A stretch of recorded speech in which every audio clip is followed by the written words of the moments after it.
Kami akan kembali ajak Anda menuju ke Padang Sidempuan, Sumatera Utara bersama dengan rekan kami Nofri Afandi di sana. Nofri, kalau saat ini sudah memasuki nyaris 1 pekan begitu ya bencana banjir yang ada di sana, bagaimana kondisi cuaca dan juga pendistribusian bantuan?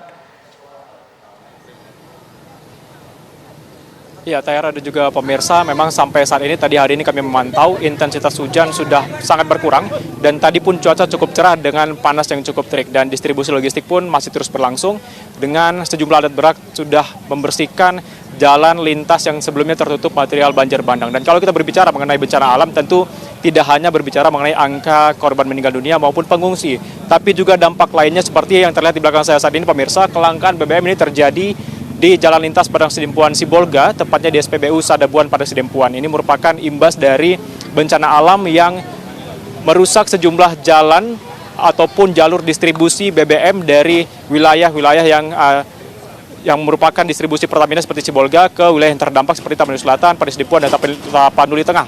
Dan kita akan berbincang langsung, pemirsa, dengan Kapolres Padang Sidempuan AKBP Wira Prayatna yang sudah bersama kami di sini untuk berbicara mengenai adanya antrean panjang ini hampir 2-3 km.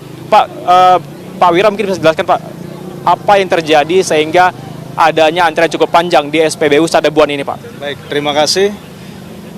Berdasarkan hasil lidik kita, diketahui bahwa pemasokan BBM di SPBU terjadi pengurangan.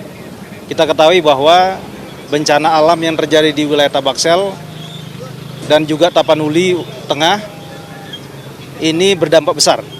Selama ini distribusi BBM ini berasal dari Sibolga untuk Kota Padang Sidempuan. Namun karena di Sibolga saat ini dampak bencana cukup tinggi, sehingga ini berpengaruh terhadap pemasokan BBM kita. Dan saat ini BBM untuk di Kota Padang Sidempuan, hasil koordinasi kami diketahui berasal dari Dumai. Demikian. Pasokan berubah ya Pak, sebelumnya dari Sibolga, kini dari Dumai Riau begitu Pak. Nah, ini terjadi antrean cukup panjang Pak, dan bahkan ada fenomena warga yang menaiki harga jumlah ataupun harga bensin eceran Pak. Ini seperti apa Pak nantinya menanggulangi hal seperti ini? Ya, baik. Jadi untuk SPBU sendiri sampai saat ini masih harga subsidi. Contoh Pertalite dengan harga Rp10.000. Dan terkait informasi tadi ada harga eceran yang cukup tinggi, ini tentu akan kita selidiki. Kita akan lakukan full bucket di lapangan dan mengecek langsung di lapangan jika nanti ada kegiatan-kegiatan yang melakukan penyimpangan seperti penimbunan, ini akan kita tindak tentunya. Tentu sebelum itu juga kita akan melakukan himbauan-himbauan agar masyarakat ataupun pihak-pihak tidak ada melakukan penyimpangan terkait masalah distribusi BBM. Demikian. Baik Pak, ini kan cukup panjang ya Pak ya. Ada berapa jumlah SPBU yang juga mengalami hal yang sama Pak di Sidempuan sendiri? Ya, jadi SPBU di Kota Padang Sidempuan ini ada 7 titik. Ada 7 SPBU, kita ketahui Sidempuan merupakan senter dari Tabaksel, jadi aktivitas masyarakat banyak di sini. Dan dari 7 titik SPBU itu semuanya terjadi kelangkaan BBM. Dan kita sudah melakukan upaya-upaya, yaitu rapat koordinasi dengan pihak-pihak SPBU, termasuk pemerintah setempat. Dan diketahui bahwa dari setiap SPBU kondisinya pemasok BBM itu tidak kondisi normal. Jadi umumnya setiap hari itu hanya 8 ton yang masuk ke SPBU. Dan itu pun terkadang tidak rutin setiap hari. Jadi 3 hari sekali baru masuk untuk setiap SPBU.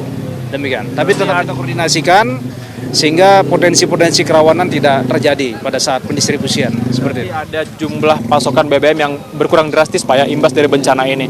Nah, untuk Sidempuan sendiri bagaimana Pak? Peristiwa bencana yang terjadi seperti apa imbas yang terjadi di Sidempuan? Ya, jadi dari bencana alam khususnya banjir dan longsor, kita juga terdampak khususnya di daerah kecamatan PSP Tenggara, PSP Utara, dan PSP Selatan. Ada ratusan rumah yang terdampak dari banjir dan longsor. Dan juga sudah ada korban jiwa, ada kemarin ditemukan 2 mayat dari warga kita yang sudah berhasil kita evakuasi. Nah, di samping itu dari sisi ekonomi itu tadi, saat ini terjadi kelangkaan BBM, seperti yang saya jelaskan, selama ini berasal dari Sibolga, namun saat ini kita disubsidi dari daerah Dumai. Sementara kelangkaan atau permasalahan ekonominya hanya BBM, sementara seperti itu. Diprediksi ini akan normal kembali kapan Pak? Ya, kita tentu akan terus berkoordinasi dengan pihak SPBU, Pemko, bekerja sama dengan pihak instansi lembaga terkait Pertamina tentunya, ya. Karena pengaruh bencana alam ini banyak dampak yang muncul, transportasi, kemudian kondisi jalan, medan, ini tentu akan mempengaruhi pendistribusian BBM, ya. Koordinasi ini akan mempermudah, memperlancar. Masalah sampai kapan ini bisa kembali normal nanti kita lihat, seperti itu. Baik, terima kasih AKBP Wira Prayatna, Kapolres Parigi Motong atas informasinya. Itu dia pemirsa seperti apa penjelasan dari Kapolres Parigi Motong melihat fenomena panjangnya antrian kendaraan dikarenakan kelangkaan BBM yang terjadi. Presiden Prabowo Subianto yang tadi meninjau langsung lokasi bencana di Tapanuli Tengah menyampaikan bahwa akan memprioritaskan ataupun bantuan berupa BBM serta pemulihan listrik bagi warga, mengingat ini merupakan kebutuhan prioritas dan mendesak bagi warga khususnya para korban bencana. Demikian sementara saya kembalikan ke Tiara Arahab di studio. Baik, terima kasih atas laporan lengkap Anda. Nofri Afandi melaporkan dari Padang Sidempuan, Sumatera Utara. Dan tadi di segmen sebelumnya juga ada Hafsah Syafira serta Ilham Zulfikar. Terima kasih semuanya.